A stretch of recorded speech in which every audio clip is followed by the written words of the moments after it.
Hello mọi người ơi, hôm nay mình sẽ làm một con lợn mini đáng yêu như thế này, mọi người cùng xem và ủng hộ mình nhé.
Thank you mọi người nhớ ấn like và sub ủng hộ mình nhé.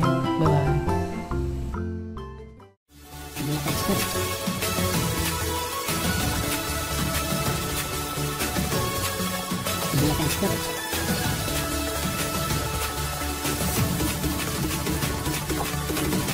Stop.